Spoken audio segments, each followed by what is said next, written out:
Símbolos, culturas, respeito, banalização, apagamento. Palavras que norteiam a discussão sobre apropriação cultural. E esse é o tema do Universidade, que está começando agora.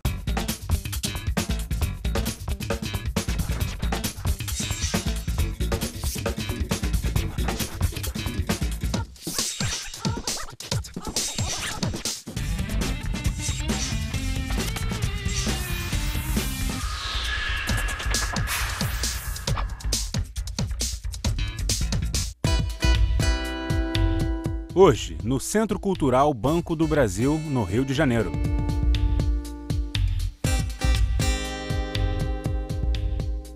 Ultimamente, a expressão apropriação cultural andou sendo bastante ouvida, discutida por aí. Mas como é que a gente pode começar essa discussão entendendo também historicamente quando que a apropriação cultural começa a existir? A apropriação cultural ela vai começar junto com a história do Ocidente, né? A Europa ela tem um processo de apropriação de tudo que não é europeu. Então, eu acho que a apropriação e o Ocidente ela está interligada intimamente. A gente pode falar de consumo quando a gente está falando sobre isso? Eu acho que tem uma relação direta de consumo, na verdade. Porque a partir do momento que símbolos são vendidos e que isso faz parte, na verdade, de um processo, de uma sociedade capitalista regida por relações de consumo, nós não podemos esquecer que a apropriação cultural faz parte dela.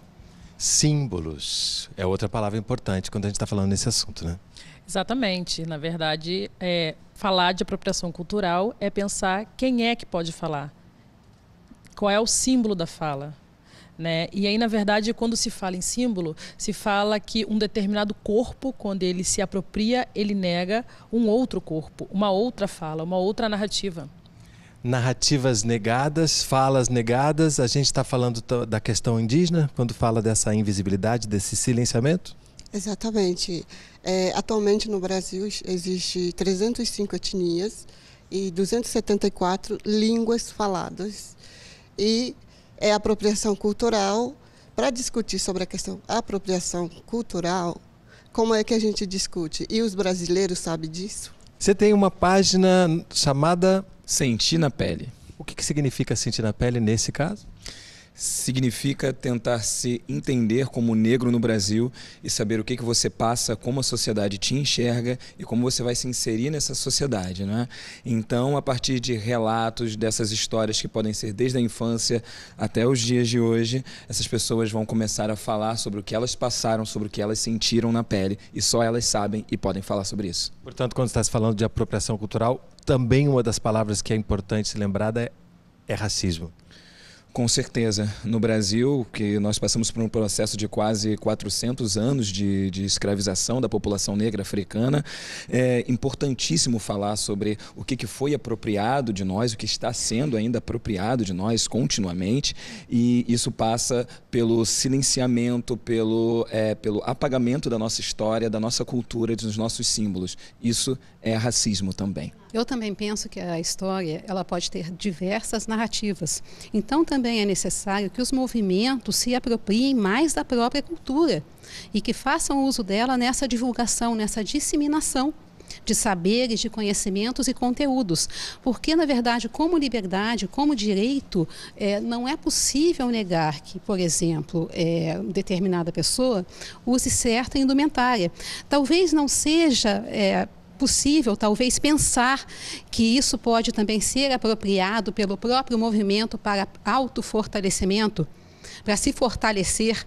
E, na verdade, você, ao mesmo tempo que neutraliza aquele ato que você não considera legítimo, você aproveita, na verdade, para se aprofundar na sua própria cultura, se legitimar ainda mais na sociedade e reiterar qual é o seu povo, aonde você está, aonde você se situa, aonde você pertence, ao que você pertence, qual a sua tradição, qual a sua religião, e se apropria disso. Então, quando nós falamos de apropriação cultural, uma discussão que vem muito em voga é que se reivindica uma narrativa que historicamente foi negada a determinados grupos. E aí, quando nós falamos, por exemplo, não é que uma pessoa branca não possa usar turbante. Ela pode sim, mas a questão é que por que ela precisa usar? Qual é o sentido de usar?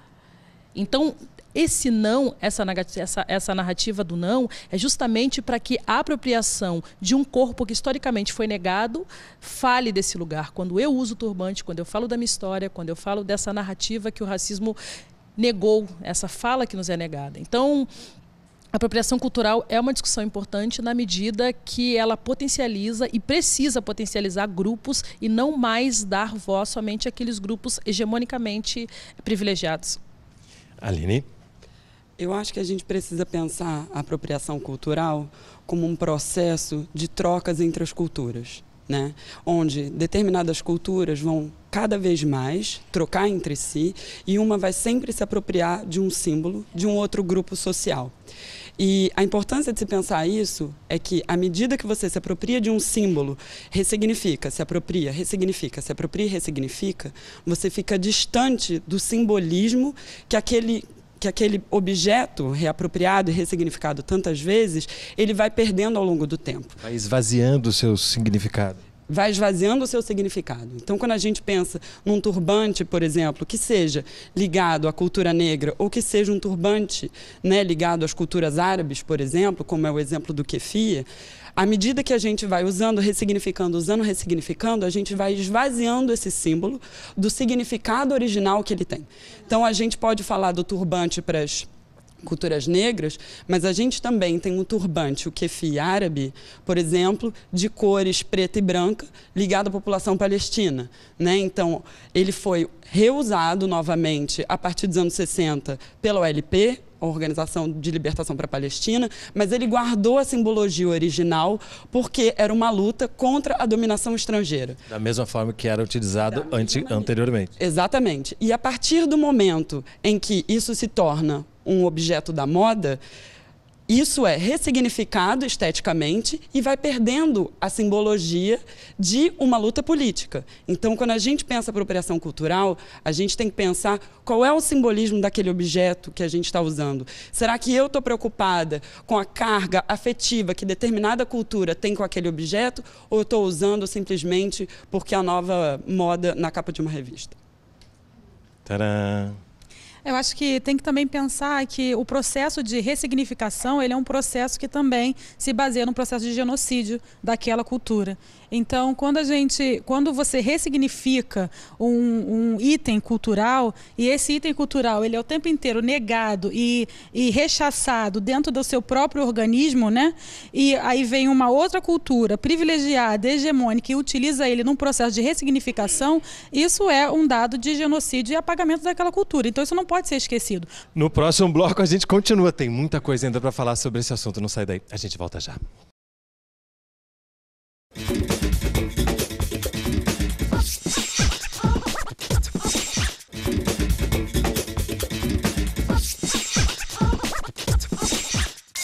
Unidiversidade está de volta no Centro Cultural do Banco do Brasil, no Rio de Janeiro, falando sobre apropriação cultural. Uma das palavras que surgiu aqui foi apagamento. Por aí que a gente segue discutindo? Eu falei do apagamento porque esses 305 etnias que atualmente estão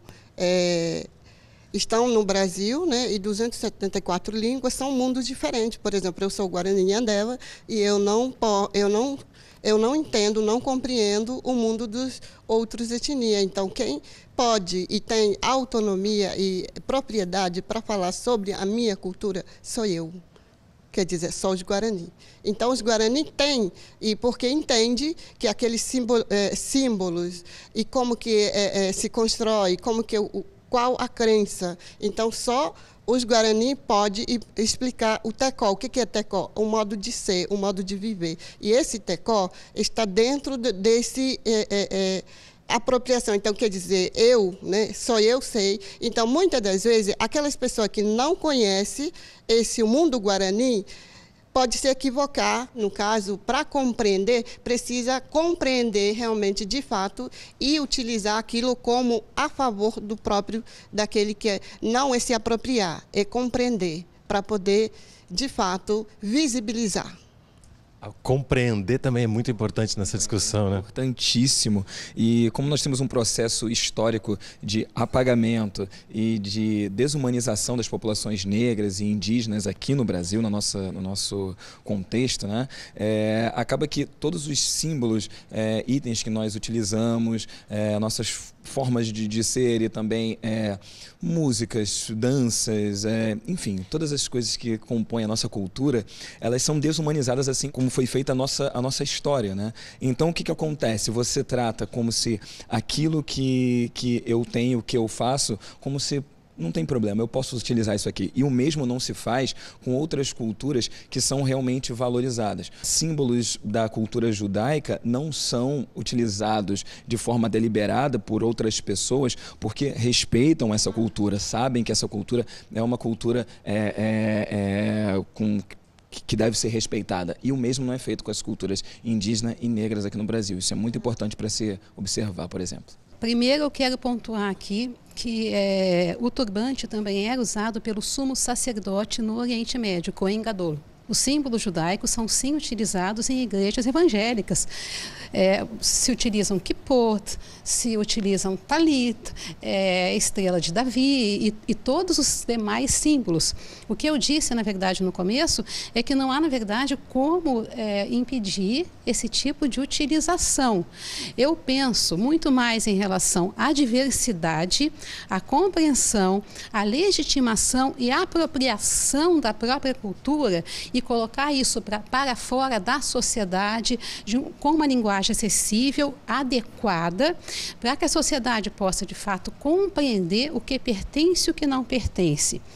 Por outro lado, esse trabalho conjunto de fortalecimento da diversidade humana, de conhecimento, por exemplo, da cultura indígena, e digo daí das culturas indígenas, porque são muitas aldeias, muitas populações, são muitos nomes que a sociedade desconhece. Então, como tornar isso acessível socialmente? Então, eu acho que passa pela conscientização da sociedade e legitimação das diferenças e da diversidade humana e cultural e todos os contextos sociais que nós temos. A grande questão que se coloca é que quando a gente está pensando num cenário brasileiro, a história do Brasil ela vai dizer que determinada cultura, determinada manifestação cultural, ela é negativada. Então, ela é de preto, pobre, favelado.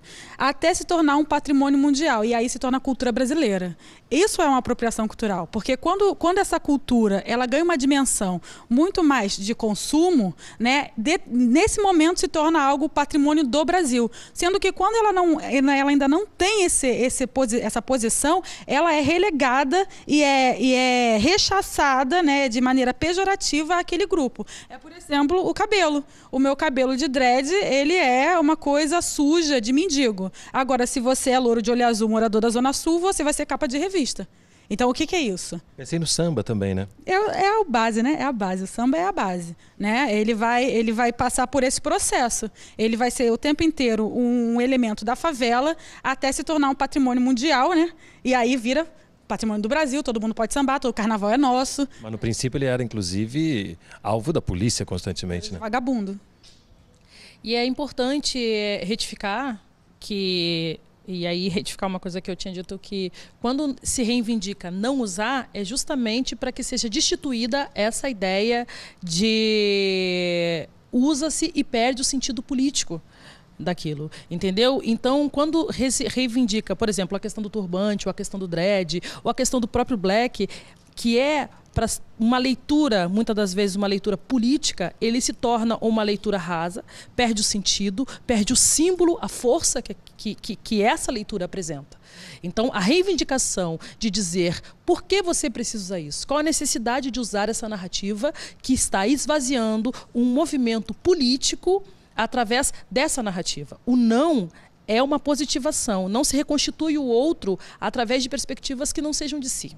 Quando não é compreendido essa tal cultura, ou seja, esse tal etnia, né, ela é visto como, para aqueles que não são compreendidos, é visto como de forma preconceituosa. Por quê? Porque, por exemplo, nós indígenas, nós temos 2 tipos de indígena. Ou com a cocá na cabeça, que nem todos os indígenas usam cocá. Ou você se arruma, quando eu saio na rua, por exemplo, eu não sou identificada como indígena. E isso não dá para a gente discutir, é uma questão política, sem discutir, sem compreender aquele grupo, ou como que ela é, qual o TECO daquele grupo. Então, nós temos muita dificuldade de a gente entrar no consenso para dizer inclusão e tratar de igualdade, por exemplo, porque a maioria culturas, ou seja, a maioria comunidades são excluídas. Não dá para a gente discutir, dizer que a gente o brasileiro são igual, não dá para a gente discutir essas questões. Então, no próximo bloco, mais sobre apropriação cultural, mas antes, se liga nessa dica.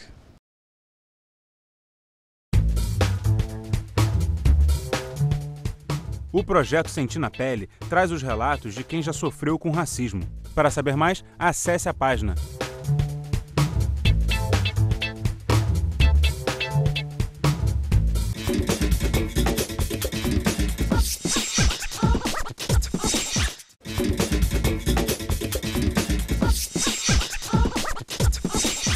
O Unidiversidade está de volta no Centro Cultural do Banco do Brasil, no Rio de Janeiro, falando sobre apropriação cultural. E o que será que a ideia de um país miscigenado como o Brasil tem a ver com essa discussão? Acho que é importante a gente retomar todas as falas do bloco anterior e pensar que essa elaboração de um Brasil miscigenado, ela quis legitimar, na verdade, a construção da noção europeia e branca sobre o que era o Brasil. E o Brasil não é branco e europeu. O Brasil é branco, é negro, é indígena, é composto por diversas outras populações que vieram para o Brasil e que contribuem com a nossa cultura. Então é muito importante que todas essas outras narrativas, elas ganhem cada vez mais escopo e a repercussão na nossa sociedade, porque elas são tão Brasil quanto uma narrativa branca europeia, mas elas não são legitimadas socialmente e politicamente.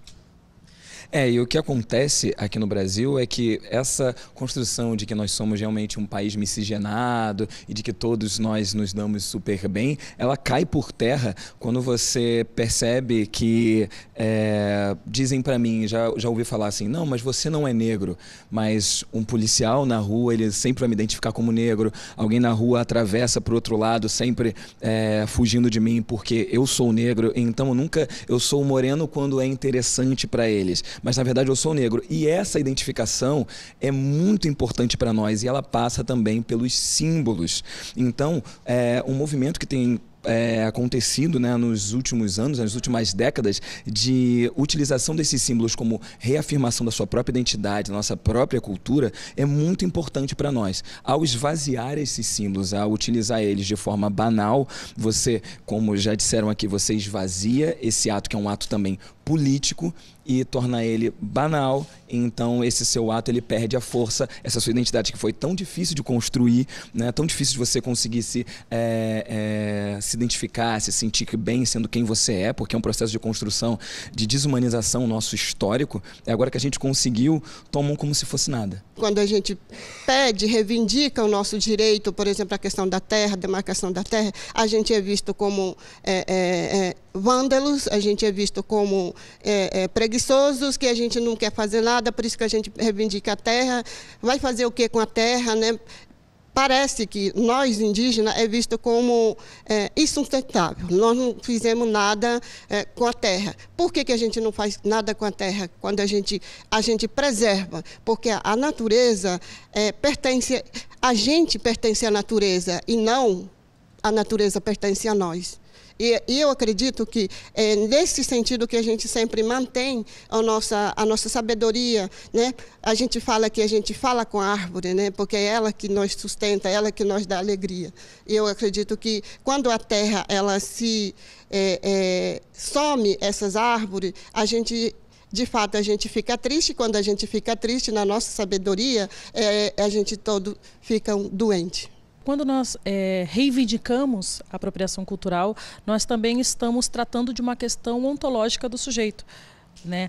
A ideia de um pertencimento cultural é muito fundamental para a reconstrução desse sujeito, uma vez que a cultura de determinados povos foi totalmente genocidada no processo das expansões coloniais. Então, quando se reivindica uma apropriação de uma cultura que está sendo reintegrada como uma construção política desse sujeito, nada mais é de que usar essas narrativas como potencializadora de um discurso de um povo que precisa se reerguer depois de um processo de destroçamento e de descarrilhamento no processo aniquilador do racismo. Então, quando por exemplo, eu uso um turbante, não é só meramente um enfeite, entende? Eu estou trazendo de volta uma questão que é minha, eu estou trazendo de volta uma questão de uma cultura que me foi negada por conta de um processo do abandono da minha própria história, né, da minha própria narrativa. Miscigenação é diferente de diversidade e de legitimação de diferenças. Nós temos que saber fazer essa diferença, na verdade. Eu penso que as etnias, que a cultura indígena, por exemplo, tão rica, ainda não foi contada nos livros de escola. Ela tem que ser contada. A lei do ensino da África, por exemplo, ainda não foi implementada nas escolas. Nós temos, na verdade, que não é questão de valorizar a diversidade, porque a diversidade ela não é uma questão de valor, ela as pessoas são o que elas são. Então nós temos, para além da cultura, diferentes características também, e quando falta acessibilidade, falta linguagem, essas pessoas são automaticamente excluídas também da própria cultura, que é uma coisa que nós temos que pensar, que essas pessoas podem somar. As mulheres judias religiosas, por exemplo, também fazem uso de turbantes. Isso é uma coisa que não é uma questão nem de reivindicação, elas fazem e pronto, são assim. Acontece dessa forma, não mostram o cabelo as mulheres ortodoxas. Então, nós temos essa questão cultural, uma ressignificação social, no meu entendimento. Nós temos também que encarar a realidade de frente para saber como vai ser esse enfrentamento de uma forma positiva, como a sociedade vai conhecer a cultura de uma forma adequada, da forma que a cultura se apresenta de fato, não é? Agora, a partir do momento que a gente reivindica que o outro não possa fazer uso, na verdade, nós, de certa maneira, estamos privando o outro de uma liberdade individual. Porque essas coisas estão disponíveis no mercado. Para isso, a sociedade de consumo não poderia funcionar da forma que funciona uma sociedade de consumo. Ou seja, nós temos mercadorias de todas as culturas, na verdade de cultura afro, disponíveis em lojas caríssimas e vendidas por um valor altíssimo. Como lidar com isso, na verdade? Como fazer com que chegue no local que eu acho mais adequado, que é na educação, nas escolas,